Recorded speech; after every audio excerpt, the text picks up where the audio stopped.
Press the Lord. प्रभूच्या नावाला धन्यवाद देतो मी. देवबाप्पाने पुन्हा एकदा तुमच्या परिवाराची आठवण केली. आज परत देवाच्या सेवकाच्याद्वारे निरोपाच्याद्वारे देवबाप्पा आज कोणता निरोप कशा प्रकारे आपल्यापर्यंत पोहोचवणार आहे मला माहिती नाही, परंतु देव जर या घरामध्ये उपस्थित आहे, तो आत्म्याने जर आलाय तर तो आपलं कार्य केल्याशिवाय राहणार नाही. म्हणून त्या आत्म्याचं स्वागत आपण प्रार्थनेने करूया. प्रार्थनेच्याद्वारे आपण आत्म्याला आपल्यामध्ये येऊन त्याला जी काय इच्छा आम्हाला कळवायची आहे ती ग्रहण करण्यासाठी किंवा ऐकण्यासाठी आम्ही स्वतःला प्रभूसमोर नम्र दीन करावं म्हणून प्रार्थना करूया. आज मनीषाताई प्रार्थना करतील सुरुवातीचे.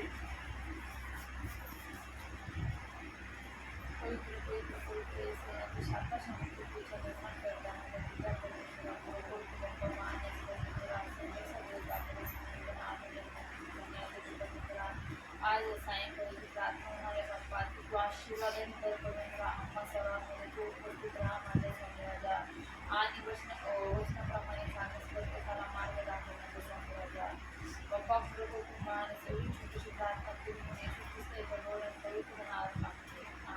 आमेन.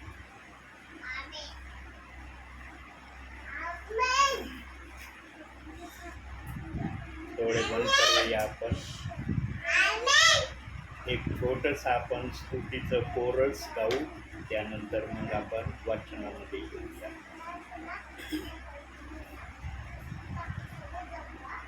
उठाते हैं तेरा नाम, तेरी स्तुति करते हुए घुटनों पर हम आकर करते हैं तुझसे प्रार्थना, उठाते हैं तेरा नाम, तेरी स्तुति करते हुए घुटनों पर हम आकर करते हैं तुझसे प्रार्थना, उठाते हैं तेरा नाम, तेरी स्तुति करते हुए घुटनों पर हम आकर करते हैं तुझसे प्रार्थना, मिलकर हम गाए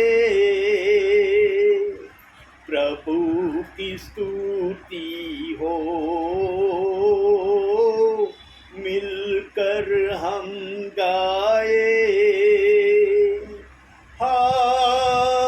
हालेलुया, हालेलुया,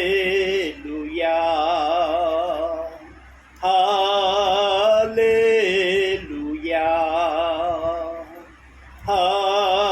हालेलुया।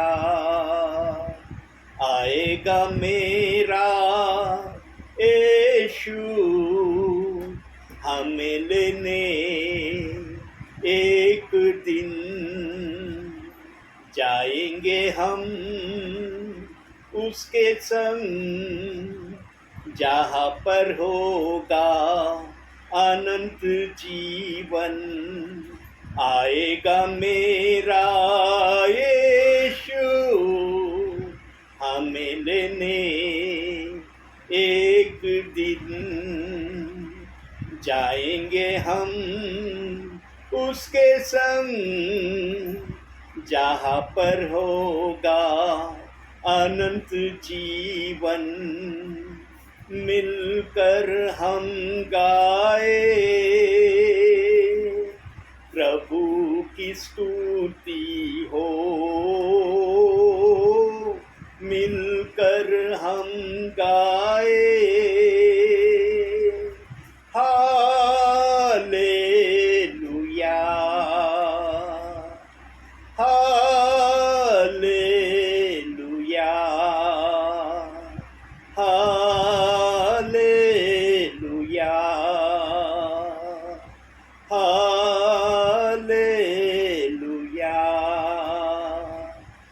ठाते हैं तेरा नाम, तेरी स्तुति करते हुए घुटनों पर हम आकर करते हैं तुझसे प्रार्थना, मिलकर हम गाए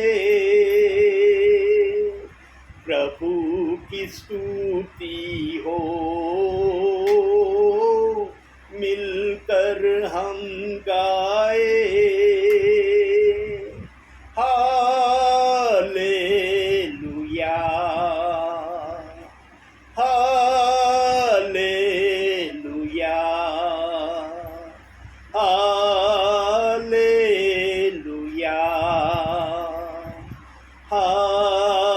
हालेलुया. प्रभूच्या नावाला धन्यवाद असो या गीतासाठी. डायरेक्ट वचनात जाऊया आपण. काढूया प्रियांनो एक वचन. स्तोत्र संहिता 118 20 वचन.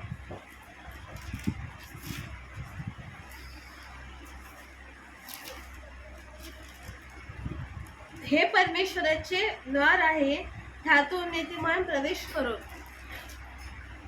प्रियांनो, हे परमेश्वराचे द्वार आहे, यातून नीतिमान प्रवेश करो. प्रियांनो, ही मान्यता आम्हाला देवबाप्पाने दिली बरं का. या मान्यतेमध्ये आम्ही आहोत आणि या प्रवेशद्वारामध्ये आम्हाला जाण्याचा कोणत्याही समयाला अधिकार आहे. हे प्रवेशद्वार ठराविक काळासाठी उघडलं जातं आणि बंद होतं असं नाही. हे प्रवेशद्वार आमच्यासाठी जोपर्यंत आम्ही पृथ्वीवर प्रभूच्या नावाने आहोत तोपर्यंत आमच्यासाठी हे प्रवेशद्वार उघडं आहे. आणि याच्यातून आम्हाला केव्हा पण जाता येतं, केव्हा पण आम्हाला काही पण करता येतं. प्रियांनो, देवाने आम्हाला मान्यतेमध्ये आणलेलं आहे. म्हणून या प्रवेशद्वाराची आमच्यासाठी देवबाप्पांनी बायबलमध्ये योजना केली. प्रियांनो, ज्यांना या प्रवेशद्वारामध्ये प्रभूंनी घ्यायचं ठरवलंय ना, त्यांना हे प्रवेशद्वार उघडं आहे. ज्यांना प्रभूने या प्रवेशद्वारापर्यंत यायची मान्यता दिलेली नाही, त्यांना या प्रवेशद्वारामध्ये येता येणार नाही. आणि जर ते चूक भुलीने या प्रवेशद्वारामध्ये येण्यासाठी आतमध्ये शिरले तर देवबाप त्यांना बाहेर काढून देणार आहे. कारण देवाच्या योजनेशिवाय या प्रवेशद्वारामध्ये कोणालाही राहण्याची परवानगी नाही. परंतु एक समूह जनाचे प्रियजन या प्रवेशद्वारामध्ये आले होते, पण देवबाप्पांनी त्यांना त्या प्रवेशद्वारातून बाहेर काढलेलं आहे. कोणते आले होते वचनातून बघूया आपण. यहूदाचं पत्र 4 वचन.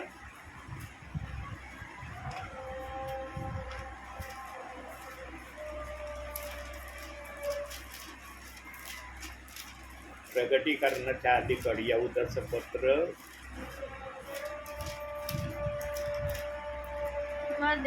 4 वचन. कारण दंडासाठी पूर्वीच नेमलेली कित्येक माणसे चोरून आत शिरली आहेत. ही अभक्तीने वागणारी माणसे आपल्या देवाच्या कृपेचा विपर्यास करून तिला कामतुरपणाचे स्वरूप आणतात आणि आपला एकच स्वामी व प्रभू येशू ख्रिस्त ह्याला ते नाकारतात.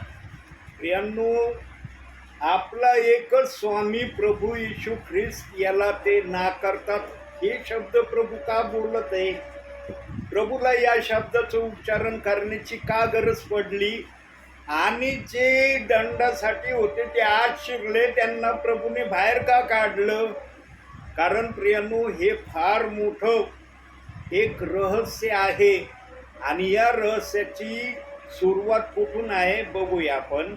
रोमकरास पत्र 1 अध्याय 28 वचन.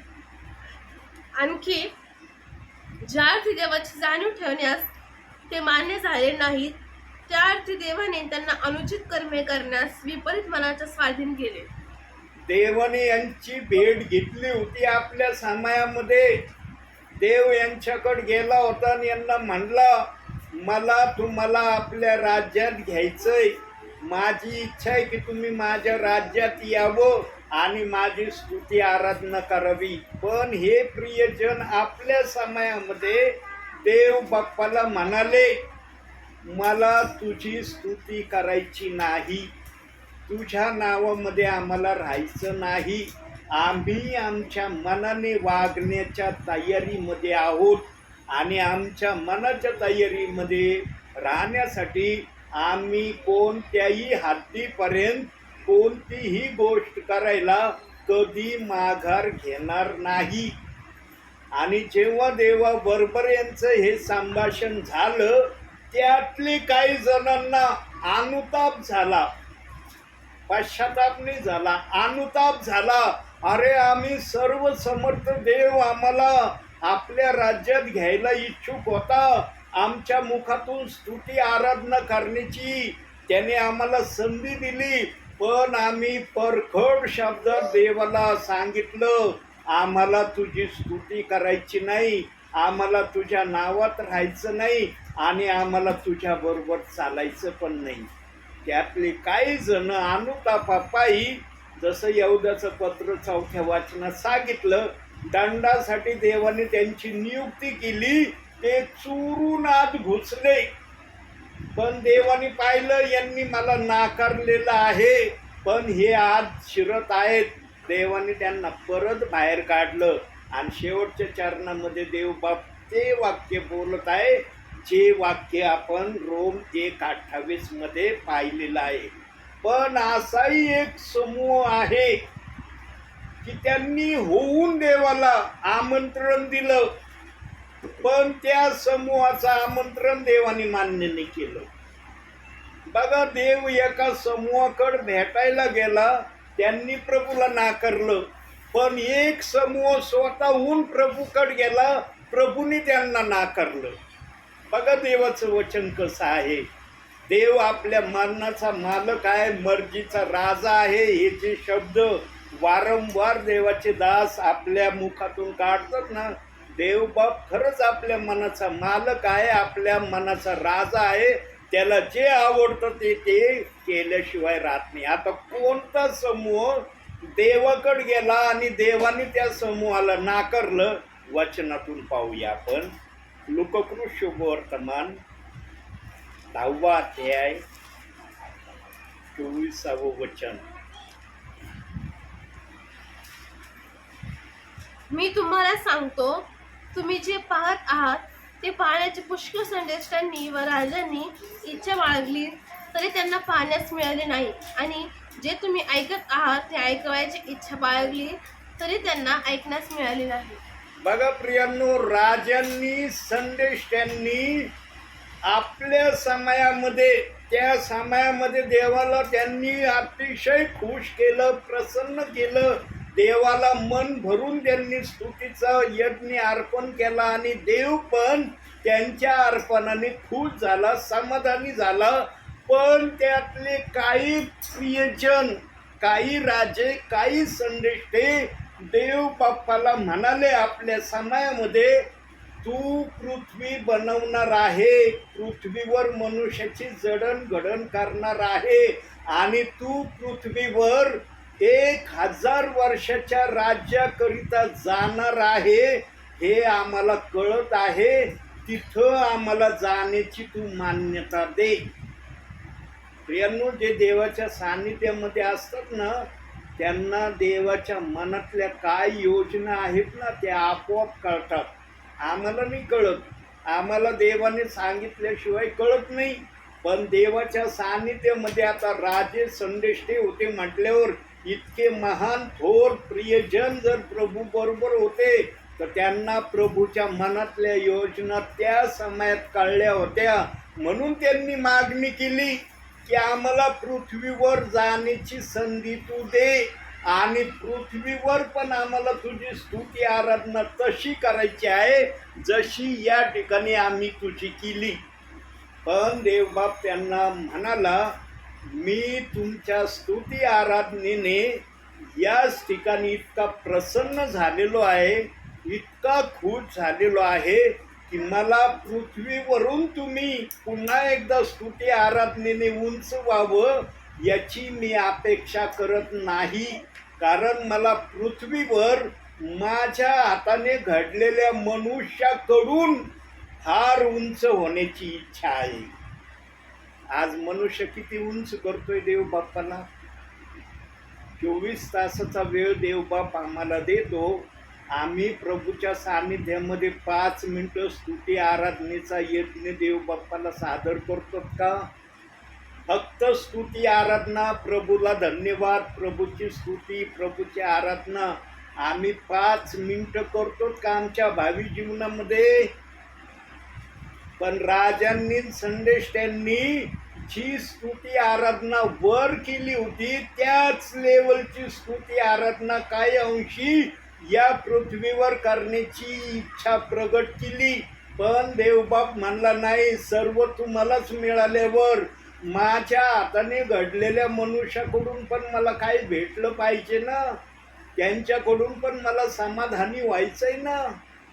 यांनो, असं समजू नका, या पृथ्वीवर सर्वच मनुष्य देव बाप्पाला स्तुतीचा आराधनेचा यज्ञ सादर करत नाही. म्हणून काही प्रियजन असे आहेत, प्रियांनो, देवबाप तर 5 मिनिटाचं बोललेलं आहे, पण घंटो ना घंटे काही जण प्रभूच्या सानिध्यामध्ये प्रभूला स्तुती आराधनेचा यज्ञ सादर करतात. आणि त्या प्रियजनांची संख्या अतिशय थोडी आहे, ती संख्या मोठी नाही. प्रियांनो, त्याच्यामध्ये काही सेवकांची नावं आहेत, काही विश्वासणाऱ्यांची नावं आहेत. पण आम्हाला देवबाप या समयामध्ये 5 मिनिटाचा वेळ तुम्ही 24 तासामध्ये स्तुती आराधने करता देता का याची आठवण करून देतोय.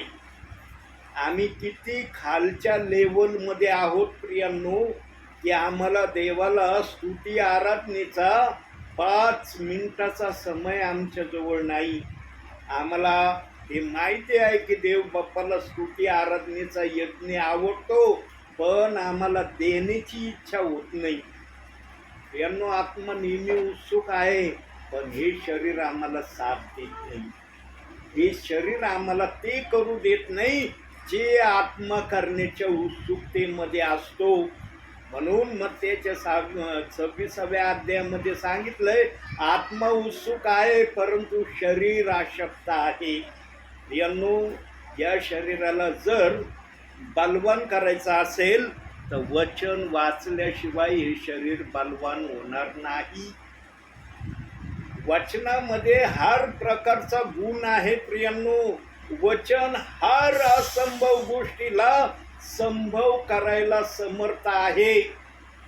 बघा प्रियांनो, अनपढ शिष्य होते, निरक्षर शिष्य होते, त्यांनी स्वप्नातही कधी विचार केला नसेल या 12 शिष्यांनी की आम्ही अनपढ शिष्य देवाचं वचन सामर्थ्याने, धैर्याने बोलण्यासाठी प्रभूच्या नावाने गावोगावी जाऊ. त्यांनी विचारही केला नसेल, पण देव बाप्पाने त्यांच्या विचाराच्या पुढचं कार्य त्यांच्याकडून करून घेतलं आणि पुढं करून घेतलं. त्याचं साक्ष पाहू या वचनातून. प्रेषितांची कृत्य 4था अध्याय 29वं वचन. एकच वचन वाचायचं. 29 ना? हो. तर हे प्रभू, आता तू त्यांच्या धमकावण्याकडे पहा. 29 ना? बरोबर. 30वं. आणि बरे करणाऱ्या करिता तू आपला हात लांब करीत असता आपल्या दासाने पूर्ण धैर्याने तुझे वचन सांगावे असे कर.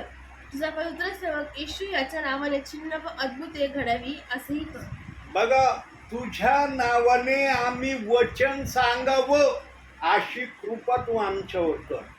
आणि देवाने केली. आम्ही बायबल वाचतो, आम्ही बायबलचं मनन करतो, पण शिष्यांनी या बायबलला वाचलं नाही, मननही केलं नाही, पण असं धैर्याने सामर्थ्याने वचन ते सांगत होते.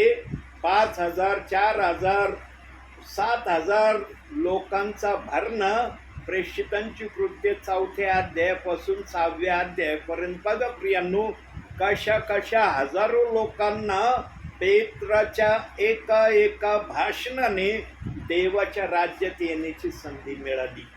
पेंटिकॉस्टच्या दिवशी तर एका भाषणाने 3,000 आलेच आले, पण त्यानंतर 3,000ची संख्या अधिक आणि अधिक वाढत गेली. हे आम्हाला काय प्रमाणित करतं? सेवकाची सेवा ही वाढणारी सेवा आहे.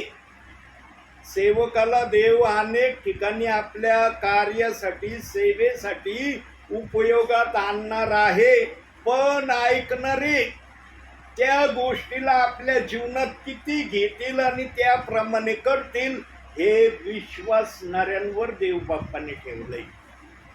पण आजचे विश्वासणारे वरच्या पातळीला जायची काहीच करत नाही. आम्ही ज्या ठिकाणी आहोत ना, फार आम्हाला आनंद वाटतोय, फार आम्ही चांगले आहोत, फार आम्ही सुरक्षित आहोत. आम्हाला या पातळीवरून दुसऱ्या पातळीवर जायची इच्छाच होत नाही. यांनो, जोपर्यंत आम्ही आत्मिक पातळीवर उंच जात नाही ना, तोपर्यंत आम्हाला शारीरिक जीवनात पण आम्हाला ते आशीर्वाद देव बाप्पाचे भेटणार नाही, ज्या आशीर्वादासाठी आम्ही प्रार्थना करतो.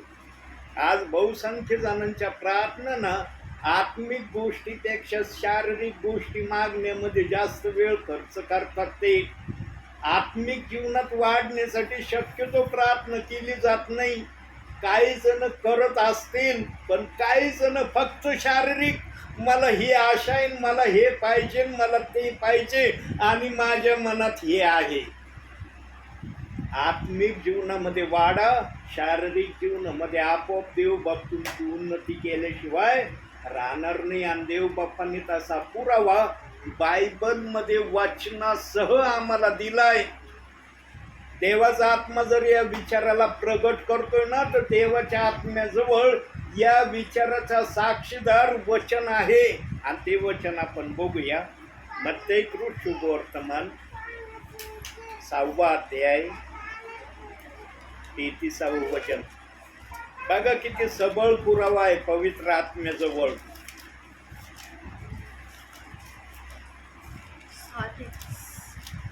6वा अध्याय 33वे वचन. तर तुम्ही पहिल्याने त्याचे राज्य व त्याचे नीतिमत्ता मिळवण्यास झटा, म्हणजे त्याच्याबरोबर ह्याही सर्व गोष्टी तुम्हाला मिळतील. याही सर्व गोष्टी तुम्हाला मिळतील. म्हणजे कोणत्या? संसार प्रपंचाच्या जीवन आवश्यक ज्या शारीरिक गोष्टी आहेत तुम्हाला विनामूल्य भेटणार. पण अट आणि शर्त काय ठेवली? अगोदर माझं नीतिमत्व, माझं राज्य मिळवण्यासाठी झटा. किती जणांना अधिकार वाणीने म्हणता येईल आजच्या समयामध्ये की मी देवाचं राज्य, नीतिमत्व मिळवलं आहे. ज्यांनी मिळवले ना प्रियांनो, त्यांना देव बाप्पाने आशीर्वादित केले. आणि ते आज आमच्या उघड्या नेत्राने आशीर्वादित झालेले आम्ही पाहतो. पण आमच्या मनाला कधी कधी चुरसही लागत असन, अरे यांना एवढा आशीर्वाद दिला, मला का नाही? ही चुरसनं जास्त करून सेवकांच्या मनामध्ये असते बरं का. का सेवकांच्या मनामध्ये ही जास्त चुरस असते? कारण सेवक नेहमी आपल्या देव बाप्पाला सांगत असतो, कण कणाने मी तुझ्या नावाचं राज्य आणि नीतिमत्व मिळवित आहे. पण समोरचा XYZ मला ज्या स्थितीत दिसतोय त्या स्थितीत मी का नाही? मी त्या स्थितीत येण्यास का योग्य होत नाही? जे विचारवंत असतात ना, ते विचार केल्याशिवाय राहत नाही प्रियांनो. म्हणून आमच्यामध्ये ना आत्मिक गोष्टीला प्राप्त करण्याची चुरस आम्ही जास्तीत जास्त मनामध्ये ठेवली पाहिजे. आत्मिक गोष्टीची चुरस आम्ही ठेवली ना, शारीरिक जीवनाची हर एक इच्छा आमच्या जीवनामध्ये धावत पळत आमच्याकडे येणार आहे आणि देव बाप्तीला पाठवणार पण आहे. देवाने सांगितलंय पण वचनात की जर तुम्ही आत्मिक गोष्टीला प्राप्त केलं ना तर तुमच्या माग एक गोष्ट पळत येणार. तुम्ही त्या गोष्टीच्या माग नाही पळणार पण ती गोष्ट तुम्हाला धरण्यासाठी सतत तुमच्या माग येत राहील. कोणती गोष्ट येत राहील? वचनातून बघू आपण. अनुवादाचं पुस्तक 28वा अध्याय 2रं वचन.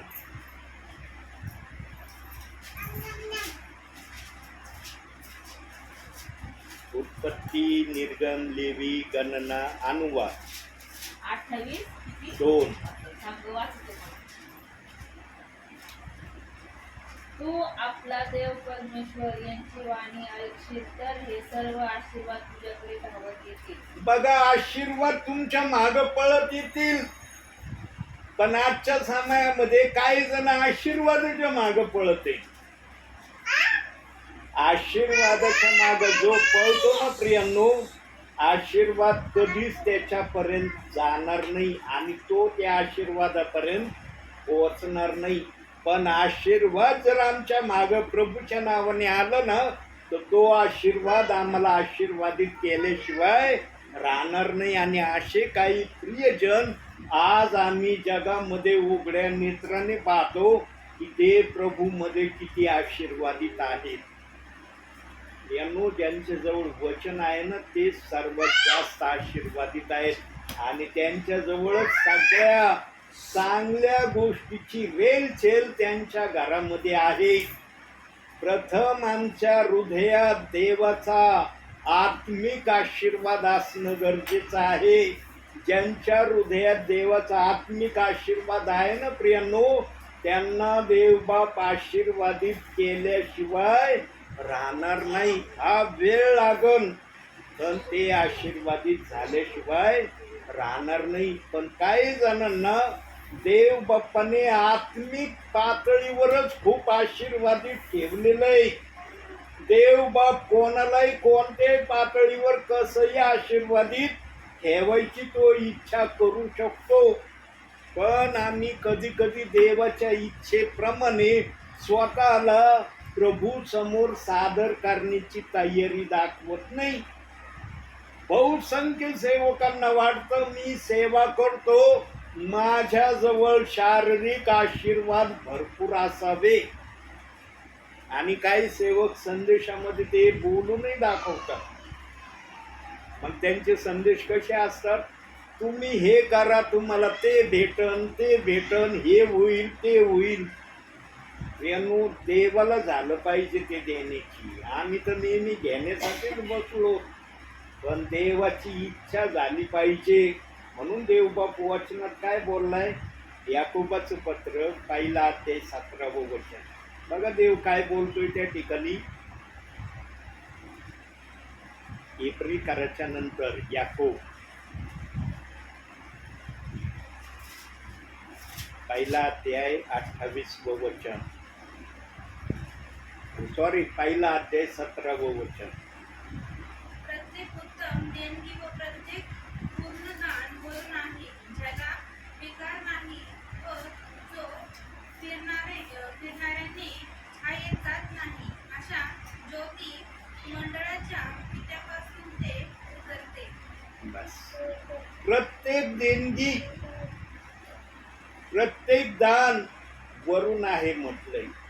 देणगी म्हटल्यावर शारीरिक गोष्टीला ते जास्त करून दर्शवतं. देणगी हे शारीरिक गोष्टीला दर्शवण्याचं माध्यम आहे. पण दान हे देवाच्या आत्मिक गोष्टीला दाखवण्याचा मार्ग आहे. आणि हे सर्व कुठून मिळतं? वरून मिळतं.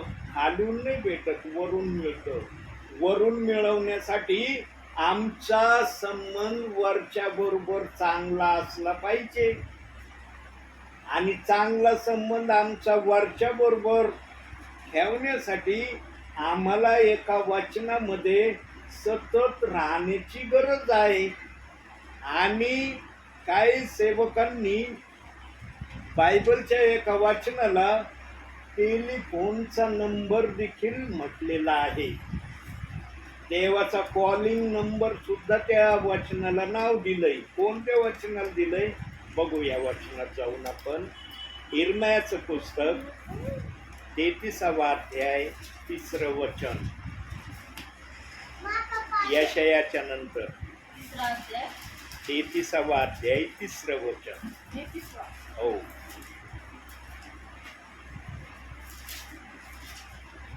तिसरं वचन का? हो. मला हाक मार म्हणजे मी तुला उत्तर देईल व तुला ठाऊक नाहीत अशा मोठ्या व गहन गोष्टी तुला सांगेन. हा प्रभूचा टेलिफोन नंबर आहे आमच्यासाठी. आम्हाला जर देवाकडून अद्भुत गोष्टी घ्यायच्या असतील, अद्भुत आशीर्वादामध्ये आम्हाला स्वतःला ठेवायचं असेल, तर आम्हाला प्रभूला फोन करणं गरजेचं आहे. आणि फोन कसा करायचा?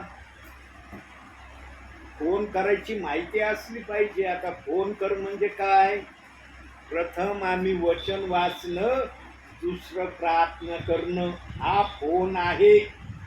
या फोनांमध्ये जे जे आहेत ना प्रियांनो, ते प्रत्येक जण आजच्या समयामध्ये आशीर्वादित आहेत. कुणी सेवक या नात्याने आशीर्वादित आहे, कुणी चिन्ह चमत्काराच्या द्वारे आशीर्वादित आहेत, कुणी कोणत्या माध्यमातून. सर्वात आशीर्वादाचा माध्यम काय माहिती का? सर्वात मोठा आशीर्वादित होण्याचा माध्यम काय आहे? आदर सत्कार करणं. हे 9 कृपादानामध्ये हे एक दान देव बाप्पाने ठेवलंय आणि या दानाला देव बाप्पाने जास्तीत जास्त आशीर्वादित केलेलं आहे. म्हणून प्रियांनो, जे प्रियजन, जे परिवार विश्वासणाऱ्यांचे, सेवकांचा आदर सन्मान करतात, पाहुणचार करतात ना, ते सर्वजण या पृथ्वीवर देवाच्या नावाने खूप आशीर्वादित आहेत. त्यांना वाटत असेल काय नाही, सेवक आले किंवा विश्वासणारे आले म्हणून आम्ही हे करतो. नाही, देव बाप्पाने तुम्हाला त्या कृपा दानामध्ये ठेवलेलं आहे म्हणून तुम्ही करता. काही जण बघा प्रियांनो, सेवक येऊ कुणी येऊ त्यांना काही फरक नाही पडत. आले काय गेले काय त्यांना काही वाटत नाही.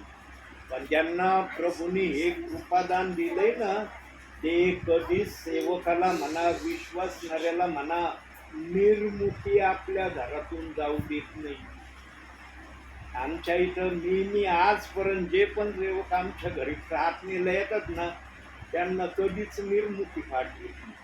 आणि एखादं जर चूक मुलींनी निर्मुखी गेलं ना, आई घंटे विचार करते की आज माझ्या घरातून विश्वासणारा सेवक निर्मुखी गेला. आणि निर्मुखी आमच्या आईच्या नजरेमध्ये कोण कशा प्रकारे आहे? जेवण नाही ना जेवला तो, तर आमच्या आईला वाटतं तो निर्मुखी गेला. आमच्या आईला छान पाणी याच्यामध्ये नाही वाटत. जेवण नाही ना जेवण केलं त्यांनी, आई म्हणते निर्मुखी गेले आज सेवक किंवा विश्वासणारे आपल्या परिवारातील. आमच्या आईंना पहिल्यापासून, आता आमच्या आईच्या सानिध्यात आम्ही लहानाचे मोठं झालो, पहिल्यापासून आमच्या आईच्या या गोष्टीला आम्ही अनुभवलंय. निरनिराळ्या ठिकाणी आम्ही राहिलो प्रियांनो प्रभूच्या नावाने. पण आमच्या आईमध्ये जी क्वालिटी आहे ना, आदर पाहुणचार करण्याची, ही क्वालिटी आमच्या आईची आजपर्यंत गेली नाही. प्रियांनो, प्रत्येकाला देव बाप्पाने ना एक चांगल्या प्रकारचं कृपादान दिलेलं आहे. फक्त आम्ही ओळखलं पाहिजे की वरून जे देव बाप्पाने मला दिलंय ते काय दिलंय, त्याची आम्हाला ओळख होणं गरजेचं आहे. काही प्रियजनांना आजही मला देव बाप्पाने वरून काय कृपा पुरवली माझ्यावर त्याची माहिती नाही. आणि ज्यांना माहिती नाही ना, त्यांना अंतिम समयामध्ये देवबाप माहिती करून देणार आहे. म्हणून प्रियांनो, अंतिम समयामध्ये पॉझिटिव्ह पण होणार आहे आणि अंतिम समयामध्ये निगेटिव्ह पण होणार आहे. निगेटिव्ह कोणाच्या जीवनात होणार आहे प्रियांनो? आता जर आपण निगेटिव्हकडे जाऊया, प्रभू आज काही जणांना आशीर्वाद देत नाही. का देत नाही? काही जणांचा असा भ्रम आहे की घरामध्ये चांगल्या चांगल्या वस्तू असल्या, अंगावर आम्ही चांगले चांगले कपडे घातले, खायला आम्ही स्टँडर्डचं जेवण जर जेवत असलो, आम्ही आशीर्वादित आहोत. या गोष्टीला देव बाप्पाने कधीच आशीर्वादाचा दर्जा दिलेला नाही. क्षणभराचं मिळालेली कृपा आहे ती. सर्वात मोठा आशीर्वाद कोणता आहे? ज्यांच्या जवळ आत्मिक आहे ना, आत्मिक धन, ते सर्वात मोठे आशीर्वादित आहेत. पण जे शारीरिक गोष्टींमध्ये हे मला मिळालंय, ते मला मिळालंय, याने मी आशीर्वादित झालोय, हे प्रियजन आजही आपलं ख्रिस्ती जीवन भ्रमामध्ये जगत आहेत. आणि जे अशा भ्रमामध्ये जीवन जगत आहेत ना, त्यातले काही जण अंतिम समयामध्ये जागे व्हायला लागलेत आता. कारण सेवकांच्या संदेशाच्या द्वारे सेवक हा प्रभूचा निरोप्य आहे. लक्षात ठेवा, सेवकाला प्रभूने हे नाव दिलंय बायबलमध्ये, माझा शेवटचा निरोप्य सेवक आहे. आणि सेवकाने जो पण निरोप प्रभूच्या नावाने विश्वासणाऱ्यांना, परिवारांना दिलाय ना, तो निरोप ज्यांना ज्यांना कळलाय ना, त्याच्यातल्या काही जणांनी देव बाप्पाकड प्रार्थना करायला सुरुवात केलेली आहे. कोणती प्रार्थना करायला सुरुवात केली? वचनातून बोलूया, काढूया त्यासाठी. स्तोत्रसंहिता 27 अध्याय 9 वचन. ही प्रार्थना काही जण करायला लागले बरं का प्रभूकड.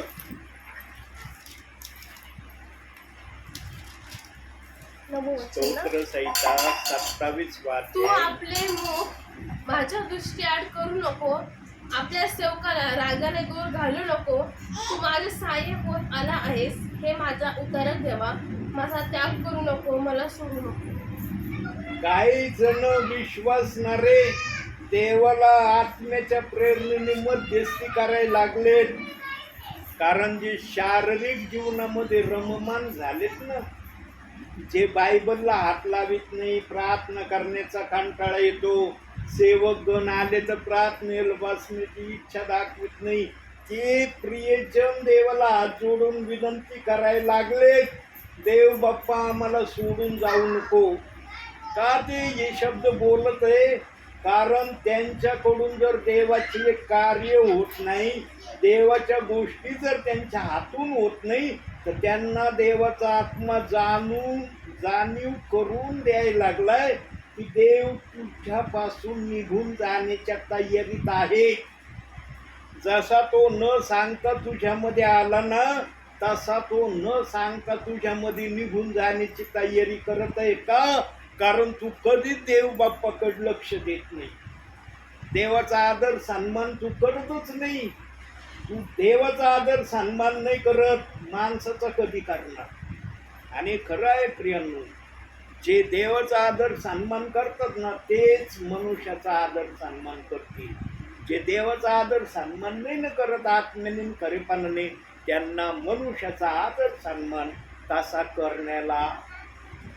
करण्यासाठी ते स्वतः तयार होणार नाही.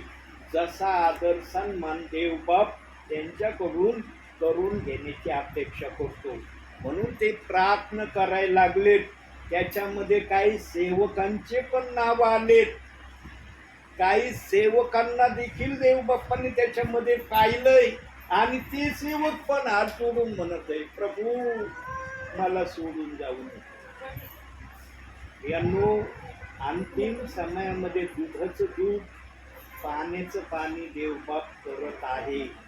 आणि ज्यांना खरोखर देवाबरोबर राज्य करायची इच्छा आहे, ते देवाच्या संगती राहण्याची इच्छा हर समयाला दाखवण्याची तयारी करत आहे. पण जे या तयारीत उतरत नाही, या तयारीत येण्याची इच्छा त्यांची होत नाही, ते आज प्रार्थनेमध्ये आहेत की मला सोडून जाऊ नको, कारण मी तुझ्या नावावर विश्वास ठेवलेला आहे. या विश्वासाखातीर तरी मला सोडून जाऊ नको. आणि ज्या गोष्टी मी करत नाही ना, त्या गोष्टी करण्यासाठी मला तू आनंद आहे माझ्या मनामध्ये, जल्लोषभर माझ्या मनामध्ये, उत्साहाने मला तू चालेल. जे आत्म्याने खरेपणाने प्रार्थना करतील ना, योएल संदेश त्यांनी प्रभूकडून हे प्राप्त करून घेतलंय की जे अंतिम समयामध्ये तुझा शोध करतील त्यांना तू आत्म्याने भरणार आहे. म्हणून अंतिम समयामध्ये काही प्रियजन आज देवाच्या सानिध्यात येत आहे, याचा अनुभव मी घेतलेला आहे. यानो काही जण इतकं बायबल वाचतात ना, मी सेवेमध्ये अनुभवलंय काही ठिकाणी. मी जे अनुभवलं तेच तुम्हाला सांगत आहे प्रियांनो. काही परिवारामध्ये मी न सांगता जेव्हा गेलो ना, तर ते परिवारातले प्रियजन बायबल वाचत असताना मला दिसले. दुपारच्या टायमाला लोक दुपारच्या टायमाला रेस्ट घेतात, झोप काढतात, पण काही विश्वासणारे दुपारच्या टायमाला झोपेऐवजी बायबल वाचत असलेले मी पाहिलेत माझ्या नेत्रांनी. आणि त्यांना मी बोललो, म्हणलं तुम्ही देवासाठी इतका अनमोल वेळ देत आहात ना, हा वेळ तुमचा वाया जाणार नाही, याचा आशीर्वाद तुम्हाला देवबाप दिल्याशिवाय राहणार नाही. जे आपल्या इच्छा मारून देवाची इच्छा पूर्ण करण्याकडे लक्ष देतात ना प्रियांनो, त्यांना फार मोठं बक्षीस देवाच्या राज्यामध्ये अंतिम समयामध्ये देवाने द्यायचं ठरवलंय. आणि देवाचा आत्मा बोललाय 2-3 वेळेस, या जागेत या घरामध्ये तुमच्या मध्ये पुन्हा एकदा देवबाप त्याच वचनातून पुन्हा एकदा तुमच्यासाठी बोलत आहे. काढूया मत्तेय शुभवर्तमान 19वा अध्याय 30वे वचन. ही संधी तुम्हाला पण आहे. सध्या देवाचा आत्मा इथं बोलत आहे. तीच ना. हो, परंतु जे पहिले ते शेवटले आणि शेवटले ते पहिले असे पुष्कळ जणांचे होईल. या लिस्टमध्ये देव बाप्पाने तुमची आठवण केलेली आहे. यांनो, प्रार्थना करणं गरजेचं आहेच आहे, पण त्यापेक्षा अधिक बायबल वाचन करणं गरजेचं आहे. कारण वचनामध्ये देव बाप्पाने आपल्या इच्छा ठेवलेल्या आहेत. निरनिराळ्या प्रकारच्या इच्छा आहेत. आम्हाला सावधानतेमध्ये राहण्याच्या इच्छा आहेत. सैतानाशी आम्ही कसं लढाई करायची त्याचे मार्ग दाखवलेत. आणि आमच्या प्रार्थना देवासमोर झोपासारख्या जाण्यासाठी आम्ही कसं स्वतःला तयार ठेवावं हे देखील वचनातच देव बाप्पांनी सांगितलंय. वचनाशिवाय दुसऱ्या मार्गाने देवबाप कधीही आपल्या विश्वासणाऱ्यांशी सेवकांशी बोललेला नाही. म्हणून प्रियांनो, वचन वाचणं सर्वश्रेष्ठतेचा मार्ग आहे. जो वचनात आहे ना, त्याला सर्व प्रकारच्या आशीर्वादामध्ये राहण्याची देव बाप्पाने परवानगी दिलेली आहे. जो वचनात नाही ना प्रियांनो, तो कशामध्येच नाहीये देवाच्या नजरेमध्ये. म्हणून आम्ही वचनामध्ये थोडं का व्हायना, 30 पट का व्हायना, वचनामध्ये असणं गरजेचं आहे. का देव बाप्पाने 30 पट, 60 पट, 100 पट हे टप्पे का ठेवले? कारण प्रभूला आपल्या समयात दिसलं होतं, माझ्या नावावर विश्वास ठेवणारे कोणकोणत्या टप्प्याचे विश्वासणारे असणार आहेत. म्हणून प्रियांनो, आपल्या ख्रिस्ती जीवनामध्ये कमीत कमी मी 30% तरी देवाच्या राज्यामध्ये आशीर्वादित होण्यासाठी आलोय. हे देव बाप्पाने बोलण्याच्या द्वारे नाही, कृतीच्या द्वारे करून दाखवा. बोलणं आणि कृती करणं या 2 गोष्टी आहेत. बोलायला आपण फार काही बोलून जातो, पण जेव्हा ते बोललेलं करण्याची वेळ येते ना, तेव्हा एका वाक्याला देखील आमच्याच्याने पूर्ण करण्याची तयारी आम्ही तशी दाखवित नाही, जशी प्रभू दाखवण्याची आमच्याकडे अपेक्षा करतो. म्हणून प्रियानो, करण्याच्या माध्यमाला देव बाप्पाने आशीर्वादाचं कारण बनवलंय. बोलण्याच्या गोष्टीला आशीर्वादाचं कारण बनवलेलं नाही. म्हणून काही जण फार मोठमोठाले वायदे करतात, फार मोठमोठाले आश्वासनं देतात, पण जीवनामध्ये ते आश्वासनं, ते वायदे कधीच ते पूर्ण करत नाही. का करत नाही? कारण बोलणाऱ्या व्यक्तीला ना फक्त क्षणभराचं तो बोलून जातो. करण्याची वेळ येते ना, तेव्हा त्याला कळतं हे वाक्य मी बोललो, ते वाक्य करण्यासाठी मला काय काय करावं लागणार आहे. आणि ज्यांच्यामध्ये करण्याची इच्छा नसते ना, ते कधीच करत नाही प्रियानो. पण ज्यांच्यामध्ये करण्याची इच्छा आहे ना, जरी सगळं नाही करता आलं, थोडं का व्हायना करण्याची, ते प्रभूच्या सानिध्यामध्ये प्रयत्न केल्याशिवाय राहत नाही. म्हणून आम्हाला निरनिराळ्या प्रकारचे विश्वासणारे सेवक आमच्या भावी जीवनामध्ये आम्ही आठवतो, अनुभवतो. यांनी काय केलंय, त्यांनी काय केलंय, यांच्याद्वारे आम्ही कसं काही गोष्टी शिकलो. प्रत्येकाजवळ अनुभव आहे, सेवकाचा आहे, विश्वासणाऱ्याचा आहे. पण आम्ही तो अनुभव त्यांच्या जीवनातला आमच्या जीवनात घेतल्यावर त्याप्रमाणे स्वतःला देवासमोर सादर केलंय का, हे जास्त महत्वाचं आहे.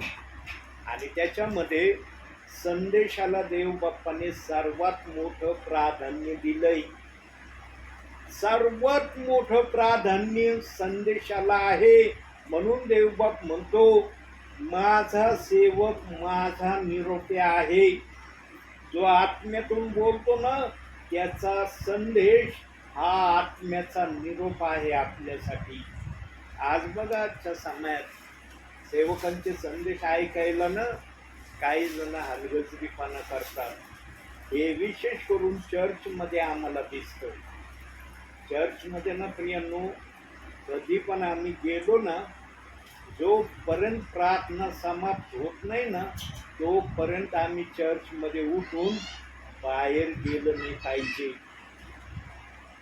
लक्षात ठेवा प्रियांनो, जे काही चर्चमध्ये चाललेलं असतं ना, ती लिंक जर तुम्हाला तोडायची नसेल तर तुम्ही चर्चच्या बाहेर जाऊ नका. तुम्ही कोणत्याही गोष्टीने चर्चच्या बाहेर गेले ना, ज्या गोष्टीला तुम्ही आत्मसात करतात, त्या गोष्टीला तुम्ही थांबवण्याचा त्या गोष्टीने प्रयत्न करता. म्हणून शक्यतो चर्चमध्ये बाहेर जाण्याच्या प्रक्रियेला टाळण्याचा जास्तीत जास्त प्रयत्न करायचा. आणि ज्याच्या हृदयामध्ये या गोष्टीचा प्रयत्न आहे ना, देवाचा आत्मा त्याला चर्चच्या बाहेर पण जाऊ देत नाही. पण आम्ही आत्म्याने आणि खरेपणाने चर्चमध्ये स्वतःला ठेवणं गरजेचं आहे. काही जण चर्चमध्ये असतात, पण त्यांचं ध्यान ना दुसरीकडेच भटकत राहतं. घरामध्ये मला काय करायचं, चर्च सुटल्यावर मी काय करणार रे, मी काय काय योजना बनवल्या. यानु चर्चमध्ये कधीच देवाच्या विचाराशिवाय दुसऱ्या विचाराला जागा देऊ नका. फक्त देवाच्या सानिध्यामध्ये एकाग्रतेने स्वतःला ठेवा. तेव्हा तुम्हाला चर्चमधून देवबाप आशीर्वादित करून बाहेर पाठवील. पण तुम्ही चर्चमध्ये बसलात आणि सगळ्या शारीरिक गोष्टीचा विचार तुम्ही करता, देवबाप कसे आशीर्वाद देईन हो तुम्हाला, कसे देईन.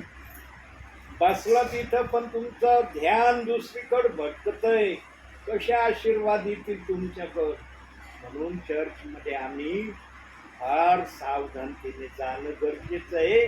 आणि चर्चच्या सगळ्या गतिविधी आत्म्याने आणि खरेपणाने आत्मसात करणं गरजेचं आहे. त्याच्यामध्ये संदेशाला प्रामुख्याने देवबाप्पाने महत्वाची जागा दिलेली आहे. पण संदेश आत्म्यातून असला पाहिजे.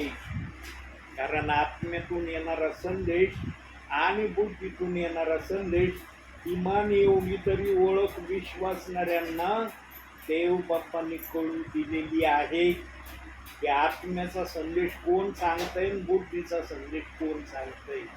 म्हणून प्रियांनो, चर्चची एकाग्रता जर आम्हाला आत्मसात करायची असेल तर आम्ही आत्म्याने आणि खरेपणाने चर्चमध्ये स्वतःला ठेवणं गरजेचं आहे. आणि जो पण सेवक आम्हाला लीड करतो तो सेवक पण स्वतः आत्म्याने भरलेला असला पाहिजे. तो सेवक कोरडा पाषाण नसला पाहिजे. सेवक जर कोरडा पाषाण असला, विश्वासणारा किती आत्म्याने बसला, त्याला काही मिळणार नाही. म्हणून सर्व गोष्टी यथास्थित असल्याशिवाय देवबापन कोणाला आशीर्वादित करत नाही, हे समजून घेणं गरजेचं आहे. जो सेवक असतो ना, देव बाप्पाने त्याला सेवक होण्याचा दर्जा दिलेला असतो, तेव्हा तो सेवक झालेला असतो. आम्हाला सेवक होण्याचा दर्जा प्रभूकडून मिळाला पाहिजे, माणसाकडून नाही, प्रभूकडून मिळाला पाहिजे. म्हणून शमूएल जेव्हा अभिषेक करायला गेला तेव्हा देवाने दाखवलं की तुला अभिषेक कोणाला करायचा आहे. जो अभिषेकाचं पात्र होता तो जंगलामध्ये शेड मेंढर राखीत होता ना. पण जे आशीर्वादाचे पात्र नव्हते ते घरामध्ये होते आणि शमूएला समोर येऊन उभे राहत होते. देवाचा आत्मा म्हणत होता, नाही हातो, नाही हातो, नाही हातो. शेवटी शमूएल पण विचारात पडला, एवढे जण उभे राहिले, एकाला देवाचा आत्मा म्हणीने की हा तो आहे, आता घरात कुणी आहेच नाही उभं राहण्यासाठी. तेव्हा शमूएलाने आपलं मुख उघडलं आणि म्हणला, अजून आहे का एखादा पुत्र तुमचा कुणी? तेव्हा तो म्हणला, एक आहे. म्हणे कोण आहे? गेलाय म्हणे शेड मेंढर घेऊन रानामध्ये. आणि बोलवा त्याला, जो रानात गेला त्याला बोलवा. आणि जेव्हा तो येतो दरवाजात उभा राहिल्याबरोबर देवाचा आत्मा म्हणतो, हा तो आहे, याला तो अभिषेक कर. यांनो, अभिषेकाची प्रक्रिया देव बाप्पाकडून असली पाहिजे. जो सेवक देवाच्या अभिषेकाने अभिषिक्त झालाय ना, त्याच्याकडूनच आत्म्याने आणि खरेपणाने सेवा होईल. ज्याला देव बाप्पाने अभिषेक केलेला नाही ना सेवेसाठी, त्याच्याकडून सेवा होणं शक्य नाही. देवाची सेवा देवाच्या मर्जीने झाली पाहिजे. देवाची सेवा मनुष्याच्या मर्जीने नाही झाली पाहिजे. आज आपल्यापर्यंत मी येतोय, प्रत्येक वारी का येतोय? देवाचा आत्मा मला म्हणतो, जा बाळा, मला निरोप द्यायचा आहे. माझा देव मला शक्यतो माझ्या घरामध्ये बसू देत नाही. दूर दूरच्या गावांना सुद्धा माझा देव मला पाठवितो. आणि दूर दूरच्या गावांना गेल्यावर कमीत कमी 4 ठिकाणी तरी माझे संदेश होतात. 4 ठिकाणी नाही झाले तर 3 ठिकाणी तर हमखास होतात.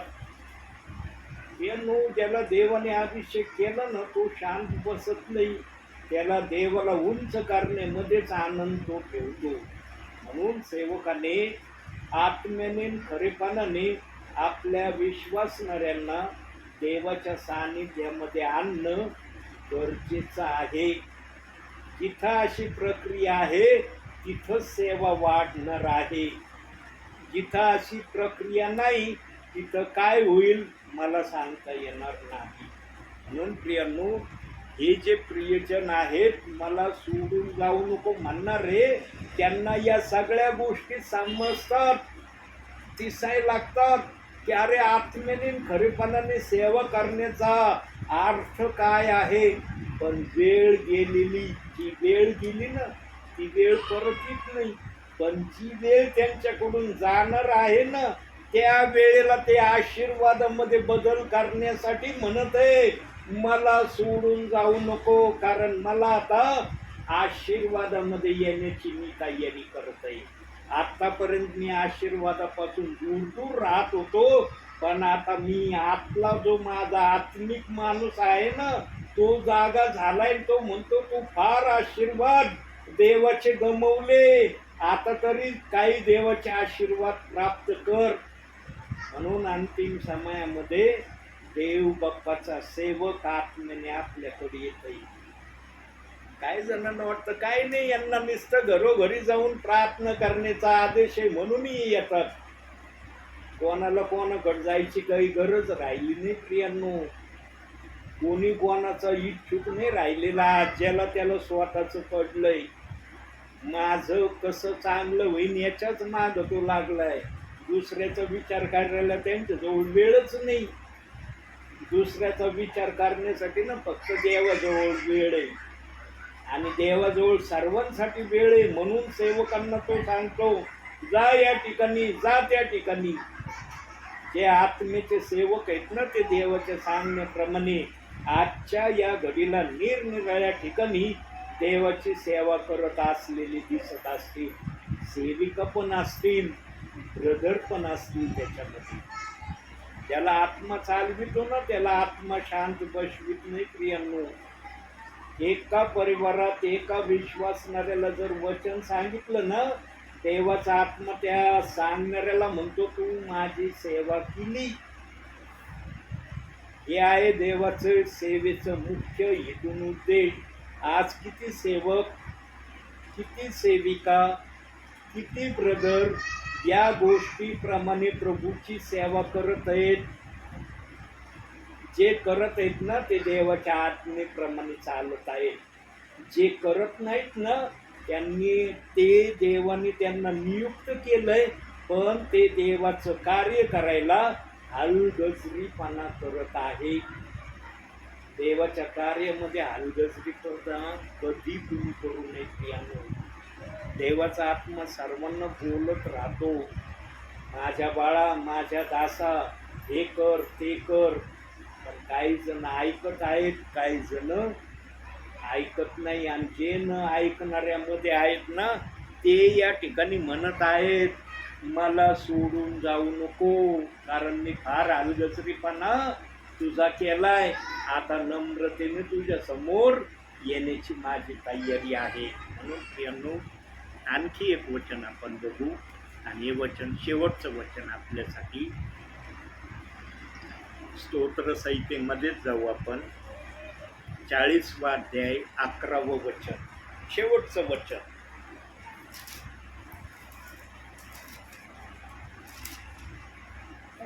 मी आपल्या मनात तुझे न्यायीपण लपवून ठेवले नाही. तुझी सत्यता व तू सिद्ध केलेले तारण तुझी सत्यता व तू सिद्ध केलेले तारण मी विदित केले. महामंडळापासून तुझे वात्सल्य व तुझे सत्य मी गुप्त ठेवले नाही. लिहिलंय का? स्तोत्र 40:11 वचन वाचलं हे ना? परमेश्वरा, तू माझ्या विषयीचा आपला कळवळा आवरून धरू नको. बस बस, हे सुरुवातीचं वाक्य मी या वाचनाचं दिलेलं आहे. तू आपला कळवळा माझ्यापासून आवरून धरू नको. मग त्या कळवळ्याच्या इतर गोष्टी खालच्या भागामध्ये देव भक्तांनी सांगितले आहे. प्रियांनो, देवाने आपल्यावरचा कळवळा काढून घेतला ना प्रियांनो. आम्ही आमच्या बळाने, आमच्या ताकदीने, आमच्या सामर्थ्याने प्रभूसाठी काहीही करण्यास समर्थ नाही. पण जर आम्ही देवाच्या कळवळ्याने देवाची सेवा करण्यासाठी स्वतःला प्रभू समोर ठेवू ना, देव आमचा उपयोग केल्याशिवाय पण राहणार नाही. अंतिम समयामध्ये आर या पार या प्रक्रियेची गोष्ट देव बाप्पाने आमच्या समोर ठेवली. किमान आम्ही अंतिम समयामध्ये तरी देवाच्या समोर स्वतःला नम्रतेने आणण्याचा प्रयत्न केला पाहिजे. आणि ज्याच्यामध्ये नम्रता असते ना प्रियांनो, त्यांच्यामध्ये ना इतर गोष्टींना जागा नसते शक्यतो. नम्रतेवाला व्यक्ती ना बोलून जरी दाखवित नाही ना, पण त्याच्या कृतीवरून कळतं की हे नम्र आहेत म्हणून. म्हणून देवबाप्पाने एका ठिकाणी म्हटलंय की तू आपली स्तुती आपल्या मुखाने करू नको, तुझी स्तुती इतरांनी केली पाहिजे. पण बहुसंख्य सेवक ना आपली स्तुती आपल्याच मुखाने करण्याच्या प्रयत्नामध्ये जास्तीत जास्त असतात. यांनो हे करणं पण वाईट नाही, पण देवाच्या आत्म्याने सांगितल्यावर तुम्ही करा. तुमच्या बुद्धीने तुम्ही हे करू नका. देवाने जर प्रेरणा दिली तर जरूर तुम्ही बोलल्याशिवाय राहू नका. पण देवाचा आत्मा जर तुम्हाला म्हणत नाही ना की तू आपल्या मुखाने आपली स्तुती कर, तर त्या ठिकाणी आम्ही स्वतःला आवरलं पाहिजे. बघा दाविदाला एका ठिकाणी एक जण शिव्या देत होता. ऐकणाऱ्यांना त्या शिव्या दाविदाला देश असलेल्या व्यक्तींच्या आवडल्या नाही, आणि लोक जे त्याला शिव्या देत होते ना त्यांना लोक म्हणायला लागले, तू धार्मिक पुरुषाला इतक्या वाईट गोष्टी का बोलत आहे. तेव्हा दावीद काय म्हणला, जे त्यांना डाकीत होते ना त्यांना, तो म्हणला, देवाने जर या व्यक्तीला मला शिव्या देण्यासाठी पाठवलेलं असलं तर तुमचं काय म्हणणं आहे. यांनो देवाच्या दासाला प्रत्येक गोष्ट देव बाप कळवितो, मग ती कशी असो. दाविदाला शिव्या देत होता, पण दावीद उलटून नाही म्हणला तुम्हाला शिव्या कोणत्या कारणाने देतो, काय गोष्ट माझ्यामध्ये तू पाहिली म्हणून मला शिव्या द्यायला लागला. दावीद त्या दुसऱ्या लोकांना म्हणला, देवाने जर याला मला शिव्या देण्यासाठी पाठवलं असलं तर तुमचं काय मत आहे. यानो देव काही करू शकतो, देवाला काही करता येतं. बायबलमध्ये निरनिराळ्या प्रकारचे अशा अनुषंगाचे वचन बायबलमध्ये आहेत. निरनिराळ्या प्रकारे देव बाप्पाने आपल्या वचनांना या बायबलमध्ये ठेवलंय. फक्त आम्हाला ते माहीत असणं गरजेचं आहे. देवाच्या दासाने जर एखादा शब्द बोलला ना तर तो शब्द पूर्ण झाल्याशिवाय राहत नाही बरं का. हा लक्षात ठेवा. आता एक उदाहरण सांगतो आणि मग थांबतो मी या ठिकाणी. आलिशा जेव्हा रस्त्याने चालला होता तेव्हा दुसरे राजे 3ऱ्या अध्यायामध्ये ही गोष्ट सांगितलेली, नंतर मी तुम्हाला दाखवतो ही गोष्ट. आलिशा रस्त्याने चालत असताना काही मुलं आले आणि आलिशाला अरे टाकल्या असं आलिशाला ते म्हणाले. आलिशाने त्या मुलांना रागावून बोलला, रागाने बोलला आलिशा त्या मुलांना. वनातून 2 अस्वली आल्या आणि तेवढ्या मुलांना फाडून टाकला अस्वलींना. लिहिले दुसरे राजे याचा 3रा अध्याय का 4थ्या अध्यायाच्या 12 पासून 15 किंवा 16 वचनामध्ये लिहिलंय की आलिशाला टाकल्या म्हणणाऱ्या मुलांना वनातून 2 अस्वलींनी आल्या आणि फाडून टाकलं. देवाच्या दासाने एखादा शब्द उच्चारला ना तो शब्द तसाच पूर्ण होतो जसा देवाच्या सेवकाने उच्चारलेला आहे. म्हणून सेवकाला देव बाप्पाने ना मंद क्रोध ठेवलेलं आहे. काय ठेवलेलं आहे? मंद क्रोध ठेवलेलं आहे. मग काही सेवक म्हणतात मला रागच येत नाही बो, कुणी काही बोला मला काही फरक नाही पडत, माझ्या डोक्यात रागच येत नाही. काय येत नाही? कारण देवाने तुझी बुद्धी मंद ठेवली रागाविषयी, म्हणून तुला राग येत नाही. पण काही सेवक बघा, हो म्हणलं की तू म्हणायला उभे, तू वीट घेतो ना मी दगड घ्यायला तयार आहे. बघ काही जण असे असतात, एखादं वाक्य जर बोललं ना कोणाला काय लगेच त्याचं प्रत्युत्तर, त्याच्यापेक्षा वरचढीचं उत्तर लगेच ताबडतोब पाठविते. जे असे वागतात ना त्यांच्या वागण्यावरून कळतं की यांच्यामध्ये मंद क्रोधपणा देवाने ठेवलेला नाही, हे रागीट आहे. म्हणून नीतिसूत्रामध्ये सांगितलंय रागीटा बरोबर मैत्री धरू नको. 24व्या अध्यायाच्या 25व्या वचनामध्ये नीतिसूत्रामध्ये सांगितलंय रागीट व्यक्ती बरोबर संगती धरू नको, रागीटा बरोबर राहू नको. रागीटा बरोबर राहिला तर तुझ्यामध्ये पण तो स्वभाव येईल जो स्वभाव त्याच्यामध्ये आहे 24व्या अध्यायाच्या 25व्या वचनात आहे का 25व्या अध्यायाच्या 24व्या वचनामध्ये आहे, पण या दोन्ही पैकी एका रेफरन्समध्ये मी वाचलेला आहे की रागिटा बरोबर आम्ही संगती करू नये, रागिटा बरोबर आम्ही राहू नये. म्हणून प्रियानो, ख्रिस्ती जीवनामध्ये वाटचाल करत असताना जे आत्म्याने चालणारे आहेत ना त्यांच्याबरोबरच संगती ठेवा. जे आत्म्यामध्ये नाहीत ना त्यांच्यापासून तथास्तू राहण्याचा जास्तीत जास्त प्रयत्न करा. प्रभूमध्ये जर वाढायचा असेल, प्रभूमध्ये जर स्थिर राहायचं असेल आणि प्रभूकडून आशीर्वाद हवे असतील तर या प्रक्रिया आपल्या जीवनामध्ये ठेवणं गरजेचं आहे. जर आम्ही या गोष्टी आमच्या जीवनामध्ये ठेवत नाही ना, पण प्रभू म्हणतो चल तुला जसं चालायचं तसं. वरती आल्यावर मग मी न्यायासाठी तुझ्याकडे येणारच आहे. म्हणून प्रियांनो, न्यायापासून वाचण्याची संधी आम्हाला पृथ्वीवरूनच आहे आणि न्यायामध्ये जाण्याची प्रक्रिया पण आम्हाला पृथ्वीवरूनच आहे. म्हणून आम्हाला ठरवायचं आहे की मला कोणत्या प्रक्रियेमध्ये ख्रिस्तामध्ये चालायचं आहे. म्हणून आजच्या या छोट्याशा वचनातून देवबाप तुम्हाला आणि मला भरपूर आणि भरपूर आशीर्वाद देऊ. आमेन. डोळे बंद करा.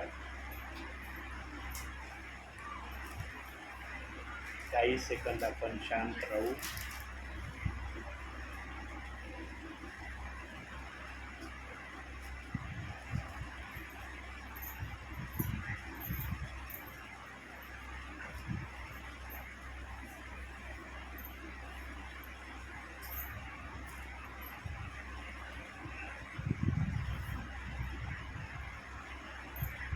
शेवटची प्रार्थना आपल्यासाठी मोनाताई करतील. प्रार्थना करू. पवित्र पवित्र पवित्र पवित्र पवित्र पवित्र पवित्र हे माझे आकाश आणि पृथ्वी बंद करत्या माझ्या महान कृपा परमेश्वरा. प्रभू तुला उंचावते, तुला गौरवते, तुला मान देते माझ्या ते बाप्पा. भरपूर प्रार्थना करते आज दिवस म्हणून त्या सायंकाळच्या समयी माझ्या देव बाप्पा आमचा संतुष्टी राहिलाच प्रभू. आणि तुला दासरा परमेश्वरा सुंदर असं वचन पेरण्यासाठी प्रभू तू पाठवलं प्रभू. तुझ्या नावाला मी धन्यवाद देते माझे बाप्पा. प्रार्थना करते प्रभू झालेलं वचन प्रभू परमेश्वरा सर्व काही दे बाप्पा तू आशीर्वादित कर प्रभू. प्रार्थना करते परमेश्वरा विशेष प्रकारे प्रभू प्रकारे अंकल सुंदरचं वचन पेरलं माझे दे बाप्पा. त्यांना तू विशेष प्रकारे आशीर्वादित कर दे बाप्पा. प्रभू प्रभू आम्ही ऐकलेलं वचन प्रभू ऐकून सोडून न जातात त्याप्रमाणे प्रभू आम्ही वागावं शिकावं आणि बोललं बाप्पा परमेश्वरा. कारण की तू बोलतोस की मार्ग सत्य व जीवन मीच आहे. तर प्रभू तुझ्या सत्य मार्गावर चालण्यास आम्हाला सहाय्य आणि मार्गदर्शन कर परमेश्वरा. इथे बसला प्रत्येकाला दे बाप्पा तू आशीर्वाद कर. एवढी लाश नम्र प्रार्थना धन्यता आणणारा प्रभू येशू ख्रिस्त याच्या गोड आणि पवित्र नावाने किती म्हणून पित्यात आहे. आमेन. हे आमच्या ज्या स्वर्गातील पित्या बाप्पा, तुझे नाम पवित्र मानले जाऊ, तुझे राज्य येऊ, जसे स्वर्गात तसेच पृथ्वीवर. या इच्छाप्रमाणे हो.